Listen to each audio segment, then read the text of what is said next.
வணக்கம் நேர்களே. இது ஷர்மிளா டாக்கீஸ். நான் உங்கள் டாக்டர் ஷர்மிளா. இன்னைக்கு செய்தித்தாள்ல ஒரு முக்கியமான செய்தி படிக்க முடிஞ்சது. அதாவது சென்னையில் இருக்கக்கூடிய அமெரிக்க தூதரகத்தில் ஒரு மிகப்பெரிய முறைகேடு நடந்துகிட்டு இருக்கு அப்படின்னு அமெரிக்கன் எம்பியும் பொருளாதார நிபுணருமான டேவ் பிராட் அப்படிங்கிறவரு ஒரு பாட்காஸ்ட்ல வந்து பேசியிருக்கிறார். அவர் வந்து என்ன சொல்றாரு அப்படின்னு பாத்தீங்கன்னா, இந்த H1B விசா வாங்கிக்கிட்டு அமெரிக்காக்கு வேலை செய்ய போகக்கூடிய இளைஞர்களுடைய எண்ணிக்கை பாத்தீங்கன்னா பெரும்பாலும் இந்தியாவுல இருந்து தான் அதிகம். அதாவது உலக அளவில் இருந்து வருஷத்துக்கு ஒரு தடவை யுஎஸ்ஏ H1B விசால போறவங்களுடைய எண்ணிக்கை வெறும் 85,000 தான்.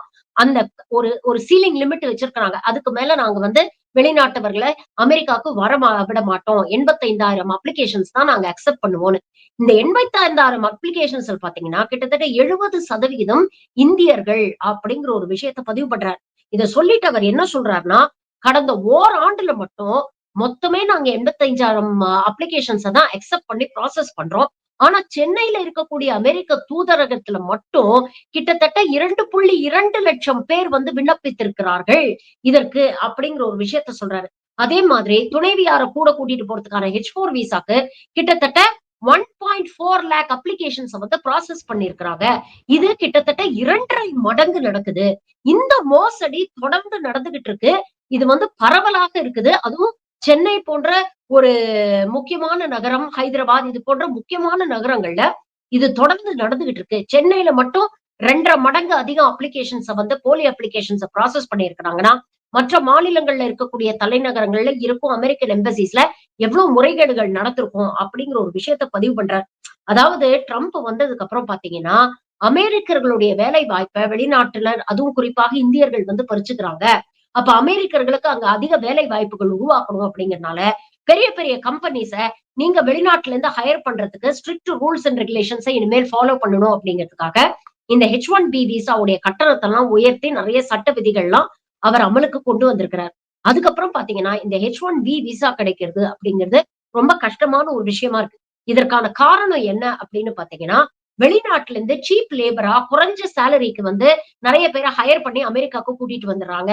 இதனால அமெரிக்காவுல இருக்கக்கூடிய அமெரிக்கர்களுடைய வேலை வாய்ப்பும், வாழ்வாதாரமும் பாதிக்கப்படுது. அதனால இந்த ஸ்ட்ரிக்ட் ரூல்ஸ் அண்ட் ரெகுலேஷன்ஸ் எல்லாம் கொண்டு வந்திருக்கிறோம் அப்படின்னு சொன்னாரு. கொஞ்ச நாளைக்கு முன்னால எப்படி கையில விலங்கு போடாத குறையா, முறை தவறி சட்டத்துக்கு புறம்பாக அமெரிக்காவில் இருக்கக்கூடிய பல இந்தியர்களை வந்து விமானத்துல ஏத்தி இந்தியாவுக்கு அனுப்பி அவமானப்படுத்துறாங்க அப்படிங்கிற விஷயங்கள்லாம் நம்ம பார்த்துக்கிட்டு இருந்தோம்.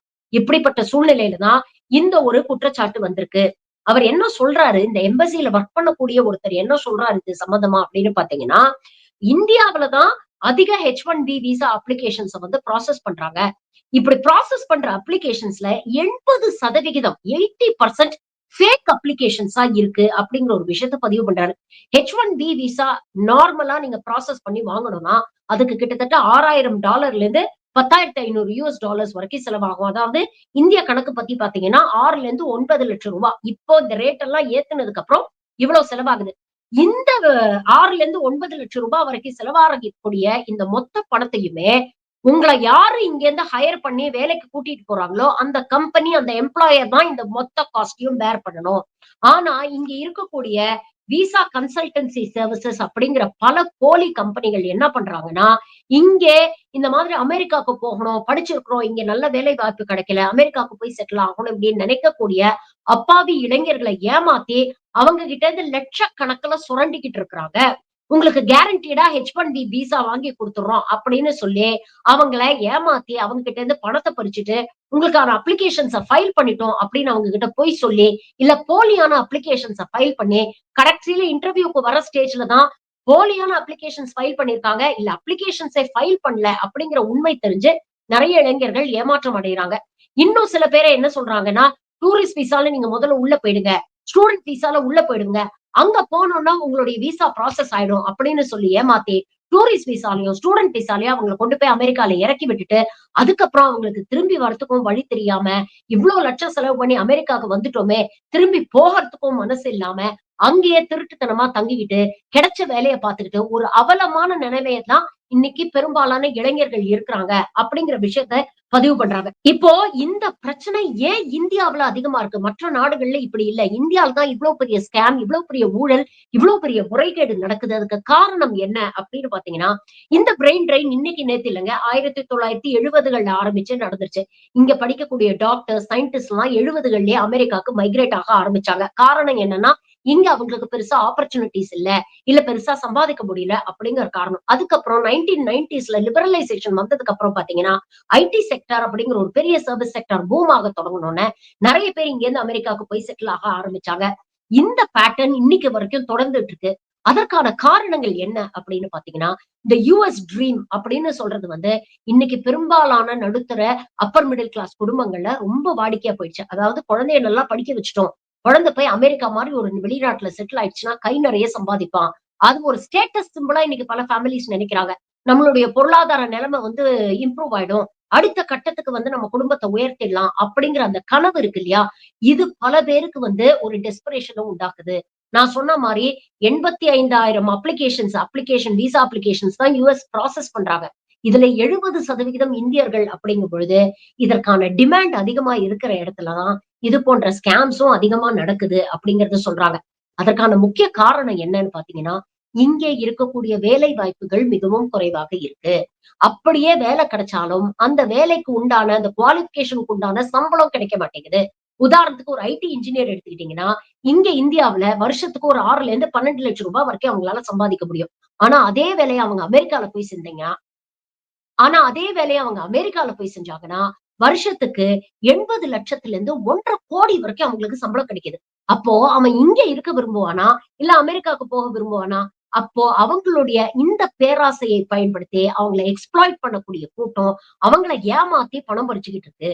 இன்னொரு விஷயம் என்ன அப்படின்னு பார்த்தீங்கன்னா, நம்ம நாட்ல ஒரு விசா கன்சல்டன்சி ஆபீஸ் ஓப்பன் பண்றது அப்படிங்கிறது ஒரு பெரிய பிரச்சனையே கிடையாதுங்க. அதற்காக எந்த ஸ்ட்ரிக்ட் ரூல்ஸ் அண்ட் ரெகுலேஷன்ஸும் கிடையாது.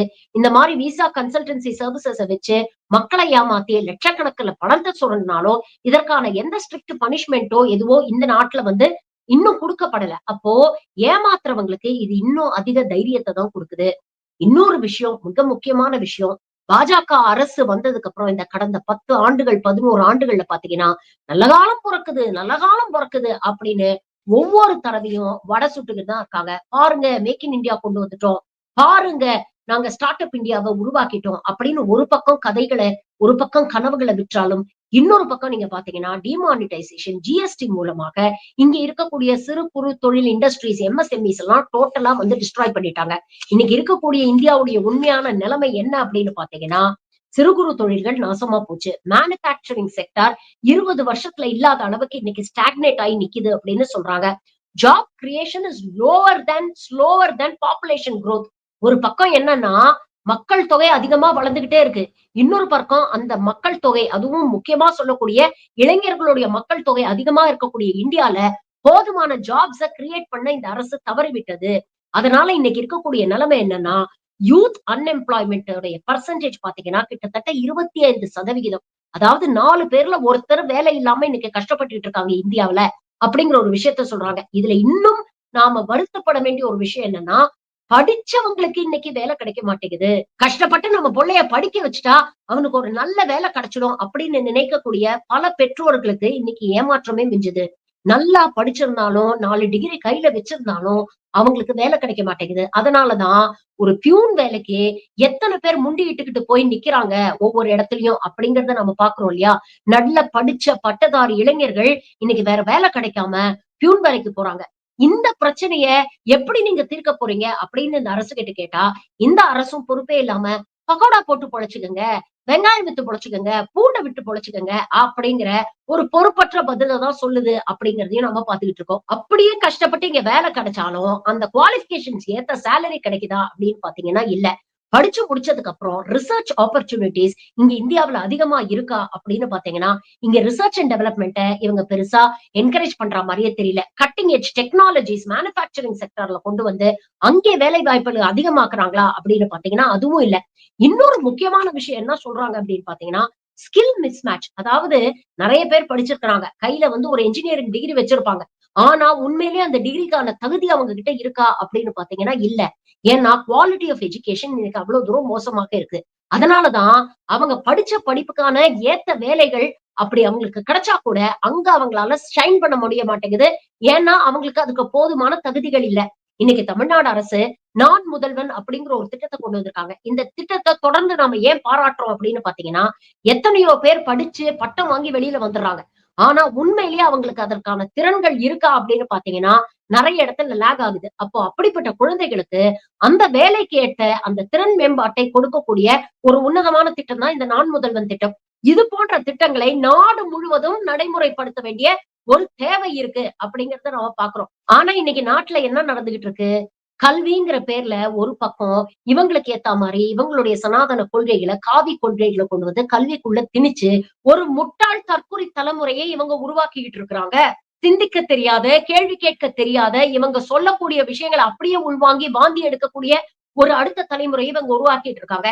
சரி அப்படி வந்து படிச்சு வந்த தலைமுறைக்கு வேலை கிடைக்குதா அப்படின்னு பார்த்தீங்கன்னா, இன்னைக்கு இடபிள்யூஎஸ் அப்படின்ற எக்கனாமிக்கலி வீக்கர் செக்ஷன் பொருளாதார ரீதியாக பின்தங்கியவர்களுக்கு நாங்க இடஒதுக்கீடு குடுக்குறோம் அப்படின்னு சொல்லி, இவர்களுடைய ஆதிக்க சாதியை சேர்ந்தவர்களுக்கு ஒரு திருட்டு ரூட்ட ஒண்ணு போட்டு குடுத்திருக்கிறாங்க. இது மூலமாக ஜெனுவினா பொருளாதார ரீதியாக பின்தங்கியவர்களுக்கு வேலை கிடைச்சதுன்னா கூட போனா போகுதுடா இத நாங்க ஏத்துக்கிறோம் அப்படின்னு சொல்லலாம். ஆனா இன்னைக்கு அதை பயன்படுத்தி வசதியாக இருக்கிறவங்க நியாயமா மெரிட் பேசிஸ்ல தகுதி இருக்கிறவங்களுக்கு கிடைக்க வேண்டிய வேலைகளை இன்னைக்கு பறிச்சுக்கிட்டு இருக்கிறாங்க.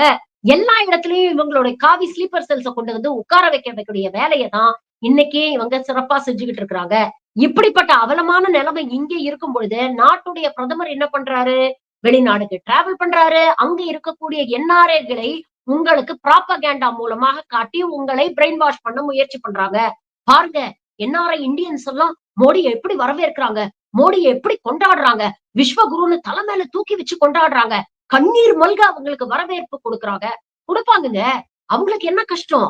இந்தியாவுல வந்து வாழ்ந்து பார்த்தாதான், இங்க இருக்கக்கூடிய இளைஞர்கள், இங்க வேலை வெட்டி இல்லாம, எதிர்காலம் இல்லாம, வாழ்க்கையே கேள்விக்குறியா இருக்கக்கூடிய நிலைமையில எவ்வளவு கஷ்டப்பட்டுட்டு இருக்காங்க அப்படிங்கிறது புரியும். இது எதுவுமே புரியாம வெளிநாட்டுல உட்கார்ந்துகிட்டு, மோடிக்கு சாமரம் வீசிக்கிட்டு இருக்கு ஒரு கூட்டம். அந்த கூட்டம் இங்க இருக்கவங்களுக்கும் இதே கனவுகளை கொடுத்து, இதே போலி கனவுகளை கொடுத்து ஏமாத்திக்கிட்டு இருக்கு. இப்படிப்பட்ட பொய்யான கனவுகளை நம்பித்தான் எப்படியாவது கஷ்டப்பட்டு நம்ம அமெரிக்காவுக்கு போயிட்டோம்னா, அங்க ஒரு நல்ல வேலை கிடைச்சிடும். அந்த வேலைய வச்சு நாமளும் சம்பாதிச்சுக்கலாம், குடும்பத்தையும் காப்பாத்தலாம் அப்படின்னு நினைச்சு, இது போன்ற போலி ஆசாமி கிட்ட போய் பல பேரு ஏமாந்துகிட்டு இருக்காங்க. பல லட்சம் ரூபாய குடுத்துட்டு போலியாக இந்த டங்கி ரூட் மூலமாகலாம் சட்டவிரோதமாக வெளிநாடுக்குள்ள நுழைஞ்சு நாளைக்கு கைதிகளாக மீண்டும் தாய்நாட்டுக்கு திரும்பக்கூடிய அவலமான நிலைமை நடந்துகிட்டு இருக்கு. இன்னும் நிறைய பேரு சட்டவிரோதமா அந்த நாட்டுக்குள்ள என்டர் பண்ணதுக்காக அங்க எவ்வளவு கஷ்டப்பட்டுட்டு இருக்காங்க அப்படிங்கறத நம்ம பார்க்க முடியுது. ஆன்லைன்ல சோசியல் மீடியால பாருங்களேன், தினமும் ஒரு வீடியோ வருதுங்க. அமெரிக்கால இருக்கக்கூடிய ஒரு பெரிய சூப்பர் மார்க்கெட்ல போய் இந்தியர்கள் திருடிட்டு கையும் களவமா மாட்டிக்கிட்டாங்க. மாட்டிக்கிட்டு அங்க இருக்கக்கூடிய போலீஸ்காரங்க கிட்ட கெஞ்சுறாங்க. ஏன் இந்த நிலைமை வருது? அமெரிக்காவுக்கு போனா நல்ல வேலை கிடைக்கும். கை நிறைய சம்பளம் கிடைக்கும் அப்படின்னு எவனோ ஒருத்தன் ஏமாத்தி, இவங்க கிட்ட இருக்கிற வருமானத்தையும் புடுங்கிக்கிட்டு, அவங்கள அங்க அனுப்பும் பொழுது, வேற வழியே இல்லாம அந்த டெஸ்பரேஷன்ல போயி, அங்க போய் சட்டவிரோதமான நடவடிக்கைகள்ல ஈடுபடுறாங்க. இது மறுபடியும் இந்தியாவுக்கு தான் ஒரு தலைகுனிவை ஏற்படுத்துது. இன்னைக்கு ஒரு அமெரிக்கன் எம்பி ஒரு பாட்காஸ்ட்ல உட்கார்ந்துகிட்டு, இந்தியாவுல தான் மற்ற நாடுகளை கம்பேர் பண்ணும்போது இந்தியாவுல தான் இவ்ளோ பெரிய முறைகேடு நடக்குது அப்படின்னு ஒட்டுமொத்த இந்தியர்களையும் அசிங்கப்படுத்திட்டு இருக்கிறாரு. அதனால இளைஞர்களுக்கு ஒரு வேண்டுகோள். அமெரிக்காவுக்கு போணும் அப்படின்னு கனவு காண்றதெல்லாம் தவறு இல்ல. நாம அடுத்த லெவலுக்கு போணும் அப்படின்னு நினைக்கிறத நான் குறையே சொல்ல மாட்டேன். ஆனா அப்படி போணும்னா, நேர்மையா படிச்சு அதற்கான தகுதிய வளர்த்துக்கிட்டு, இந்த மாதிரி போலிகள் கிட்ட எல்லாம் போய் ஏமாறாம, முறைப்படி விசா வாங்கி அங்க வேலை செய்யறதுக்கு போங்க. அப்பதான் உங்களுடைய வாழ்க்கையும் செக்யூரா இருக்கும். உங்களுக்கும் ஒரு மதிப்பும், மரியாதையும் இருக்கும். இந்த மாரி தவறான வழியில எப்படியாவது போயிடலாம் அப்படின்னு நினைச்சு முயற்சி பண்ணும்பொழுது, ஏமாற்றமும், நஷ்டமும் மட்டுமே மிஞ்சும். இதெல்லாம் மற்றவர்களுடைய அனுபவத்த பார்த்து நம்ம வாழ்க்கையில நாம கற்றுக்கொள்ள வேண்டிய பாடங்கள். அப்புறம் ஒன்றிய அரசுக்கும், பிரதமர் மோடிக்கும் ஒரு வேண்டுகோள். 11 வருஷமா ஆட்சியில இருந்துட்டீங்க. விதவிதமா வடைய சுட்டு, இங்க இருக்கக்கூடிய இளைஞர்களை ஏமாத்திட்டு இருக்கிறீங்க. என்னைக்கு தான் இங்க இருக்கக்கூடிய டெமோகிராபிக் டிவிடெண்ட் நம்மளுடைய முதலீடு அப்படின்னு சொல்லக்கூடிய அடுத்த தலைமுறையுடைய கல்வி, வேலை வாய்ப்பு, வாழ்வாதாரம் இதெல்லாம் உறுதி செய்ய போறீங்க. அதற்கான ப்ராஜெக்ட்ஸ் என்னத்த செய்ய போறீங்க? அப்படிங்கிற கேள்விய இங்க இருக்கக்கூடிய ஒவ்வொரு இந்தியனும் ஒன்றிய அரசை நோக்கி இந்த கேள்வியை எழுப்பணும். 10 வருஷமா தோ பாருங்க அச்சய் தின் வந்துருச்சு. தோ பாருங்க விக்சித் பாரத் வரப்போகுது. அப்படின்னு டிசைனா பொய் சொல்லி காலத்த ஓட்டிட்டீங்க. ஆனா எல்லா நாளும் எல்லா மக்களையும் ஏமாத்த முடியாது. என்னைக்காவது ஒரு நாள் இந்த மக்கள் கேள்வி கேட்பாங்க. நீங்க பிரசன்ட் ரிவ்யூஸ் வேணா குடுக்காம இருக்கலாம். ஆனா மக்கள் கேட்கக்கூடிய கேள்விக்கு நீங்க பதில் சொல்லித்தான் ஆகணும். அந்த நாள் வரும்போது நீங்க ரொம்ப வருத்தப்படுவீங்க. மக்கள் என்னைக்கு முழிச்சுக்கிட்டு இந்த கேள்வி எல்லாம் கேட்க போறீங்க? அப்படின்னு தான் நானும் காத்துக்கிட்டு இருக்கேன். தொடர்ந்து பதிவுகள் போட்டுட்டு தான் இருக்கேன். நன்றி.